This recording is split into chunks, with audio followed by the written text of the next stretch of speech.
Isto é Olá Miré, um podcast produzido pelo Orfeão Universitário do Porto.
Ora, sejam muito bem-vindos de novo ao segundo episódio do Isto é Olá Miré, onde continuamos com a rubrica Presença do Passado, sendo que no episódio anterior estávamos no século XIX, já tínhamos descrito estas bases fundacionais deste cruzamento da música com a universidade, neste caso os estudantes, claro, e ficamos logo surpreendidos, ou não, com a antiguidade dos registros daquilo que são as gêneses do fado, da canção de Coimbra.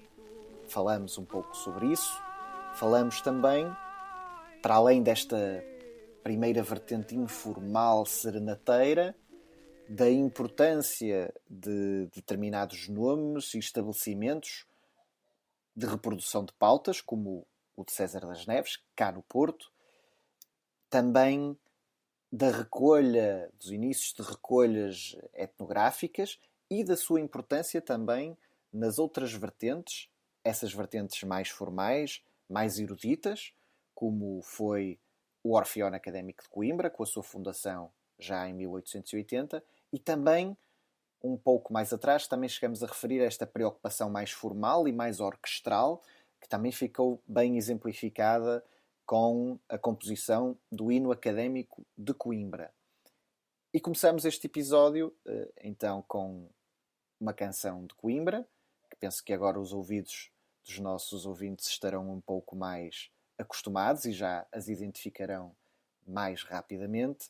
Este tema não é um tema que vem do século XIX, pelo menos o seu registro fonográfico é registado nos anos 20 do século XX, por esse grande nome da canção de Coimbra, o Dr. António Menano, mas que é um tema que vem do final do século XIX e que tem aqui algumas particularidades que merecem algumas notas. Não é verdade, maestro?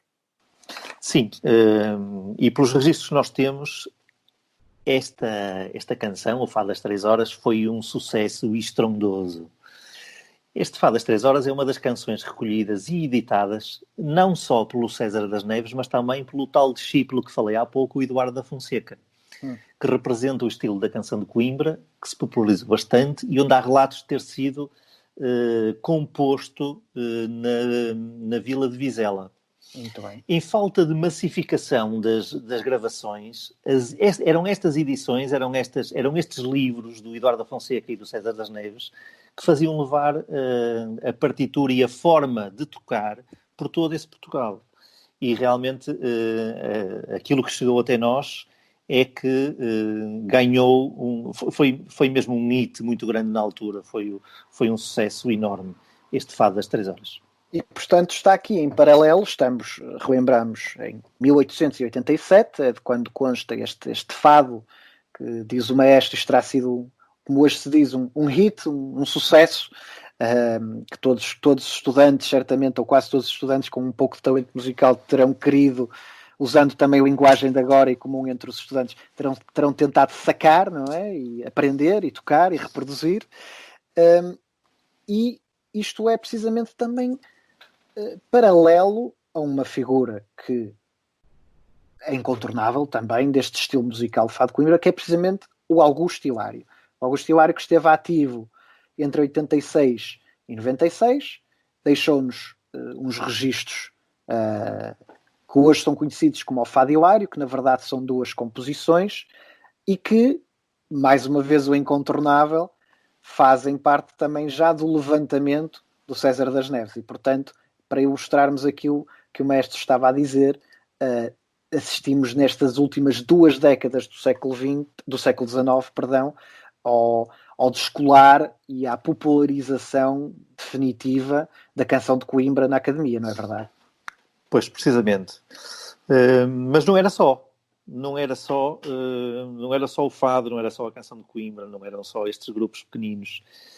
Nós temos como registro de 1888 aqui registros da Tuna Académica da Universidade de Coimbra e por esta altura a aprendizagem da música nunca é demais esquecer, fazia-se em casa, fazia-se no Conservatório de Música de Lisboa, nas Filarmónicas e nas tunas. As tunas, hoje em dia, no meio académico, é fácil visualizarmos umas tunas, mas as tunas eram quase orquestras, mas com um bocadinho mais de liberdade. Ou seja, uma determinada composição para a orquestra, se possível a tuna também ia tocar, com mais ou menos dificuldade, tendo um ou não, havendo falta de algum instrumento, podia-se substituir por outro, ou pura e simplesmente omitir, mas as tunas tinham, para além disso, também a inclusão das violas, das guitarras, dos bandolins e até dos cavaquinhos. O seu programa ia para além do programa mais erudito, o programa também de caráter um bocadinho mais popular.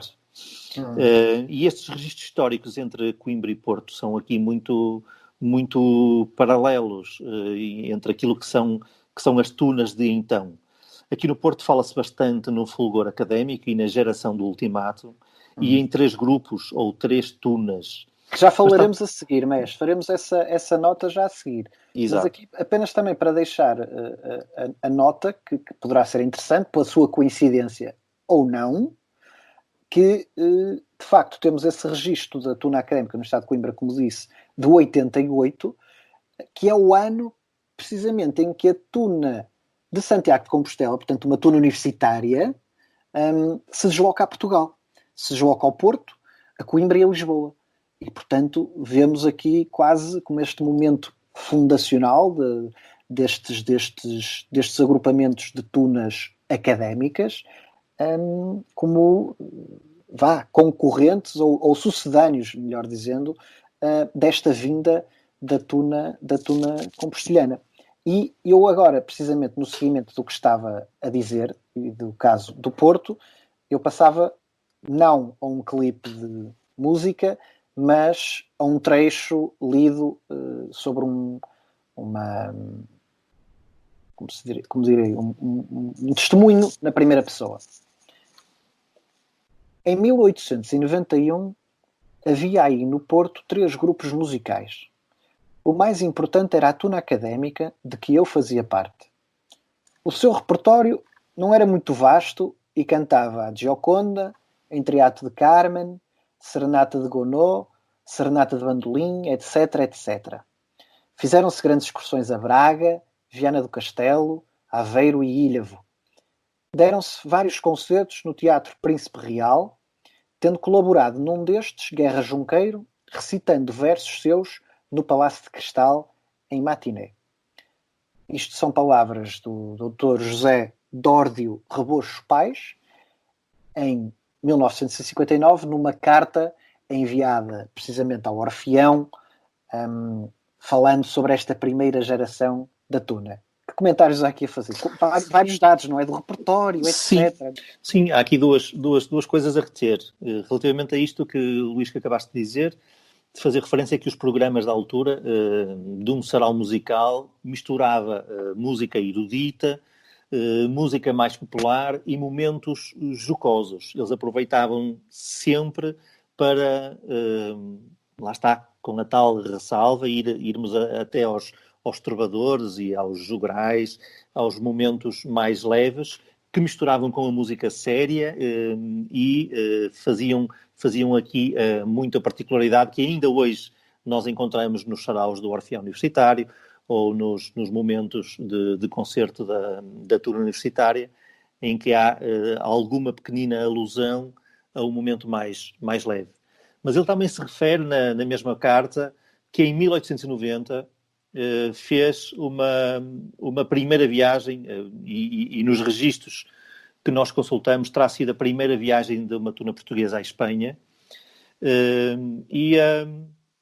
registros históricos e esta tuna que se desloca à Espanha terá sido a consequência do juntar de académicos de 3 tunas que muito se falava na altura, que vigoravam aqui no Porto.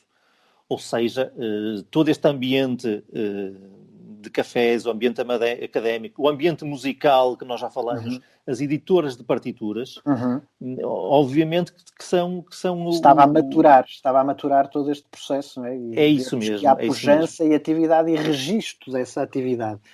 Sim, dificulta hoje em dia situarmos às vezes o momento preciso em que isto começa, mas pelo menos, corrija-me se estiver errado, conseguimos pelo menos perceber que se em 1890 já uma tuna ou 3 grupos, naquilo que os espanhóis chamaram a estudantina portuense, não é?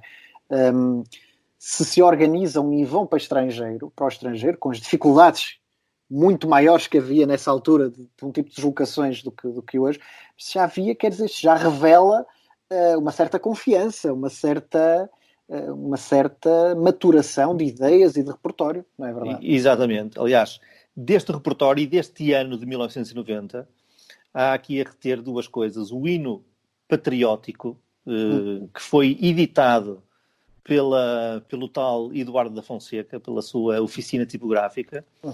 Este hino patriótico é dedicado aos académicos do Porto e em honra dos heróicos expedicionários. Estamos a falar de uma altura em que Portugal e Espanha, os estudantes, estavam a criar um movimento ibérico, um movimento académico ibérico. A outra composição também editada por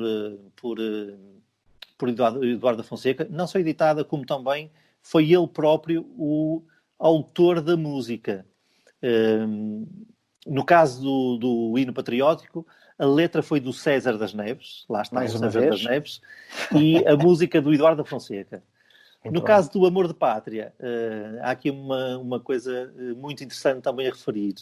A capa de ilustração do Amor de Pátria, que é um passacalha. O passacalha é um tipo de música muito usado nas tunas para se tocar Ainda hoje, é verdade? Ainda hoje, enquanto se caminha pela rua a tocar. Tem uma gravura, tem um desenho do que seria uma tuna e do que seria o traje académico de então, o que é uma referência efetivamente rara. Fantástico. Portanto, estamos a falar de 1890. Para ver isto tudo é porque há um movimento já consolidado, não é? E vamos então precisamente ouvir agora um pequeno clipe de uma destas músicas que as tunas tocariam, que está indicada precisamente no repertório que a Tuna Académica do Porto levou na sua viagem.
Bom, acabamos de ouvir então aqui um excerto do Entreato de Carmen, e algumas considerações, pelo menos a mim, me invadem desde já a mente. Percebendo, no entanto, que, como falou há pouco o maestro, que já havia uma preocupação, e temos isso nos registros, como o maestro disse, de alguma variedade nos espetáculos, recitações, momentos jocosos, etc. Mas aqui na parte musical é um bocado diferente das tunas de hoje. Há aqui algumas diferenças. Parece algo mais orquestral, mais, digamos, mais formal, mais sério. Portanto... Sim e não. Sim, porque nessa altura, lá está, havia muita proximidade do que seria as tunas de uma orquestra. Aliás, nesta viagem que a Tuna faz à Espanha, leva um exímio violinista com eles, que é o Moreira de Sá, e que foi diretor do Conservatório de Música do Porto, mais tarde. Portanto, por aqui se vê a importância que dão à parte musical, à parte da música. Mas estava eu a dizer sim e não, porque temos o exemplo da Tuna Universitária do Porto, que tocou excertos da Sinfonia 40, por exemplo. Da Tuna... Isso já 100 anos depois. E muitos anos depois, não é? Da Tuna, de algumas tunas de Espanha, como a Tuna de Múrcia, de Medicina de Múrcia, que tocava Vivaldi, ou que tocava a Marcha Turca de Mozart. Portanto, por aqui se vê esta mescla de programa. Eu deixei esta nota provocatória porque sabemos muito bem, e o maestro sabe melhor que ninguém, que também existe uma certa dissonância entre o que é às vezes a percepção do grande público falando de tunas, não é? E tem uma certa imagem apenas de uma pequena parte, e já vemos que na verdade, e não apenas de agora, com excelentes exemplos como o maestro acabou de dar, mas já há muitos anos atrás, as tunas de facto eram ajuntamentos de música de excelência, não apenas mas também com um bocadinho de pândega e de boa disposição. Mas, para não nos desviarmos demasiado do assunto, e como já se percebeu, temos aqui estas duas estradas paralelas que coabitam o mesmo espaço e o mesmo tempo, temos também uma notícia interessantíssima deste final de século, de 1888, portanto estamos aqui nesta viragem da década, que é uma serenata na Academia do Porto, precisamente com a estudantina de Coimbra, ou aquilo que se chama a Tuna Académica da Universidade de Coimbra, que em dezembro de 88 se desloca cá ao Palácio Cristal, e temos uma banda de amadores locais que brindam os tunos com uma serenata junto ao Hotel Universal. E, portanto, penso que temos aqui o ciclo quase completo desta maturação, que é as lojas de pautas das partituras, a academia nascente e o fenómeno e a popularização dos estudantes a tocarem este tipo de músicas. E, porque já estamos também a aproximar-nos do fim, e muito apropriadamente também estamos a aproximar do fim de século e da viragem de século. E temos aqui, segundo me disse o maestro, uma nota que é bastante curiosa e estranhamente apropriada para os dias de hoje.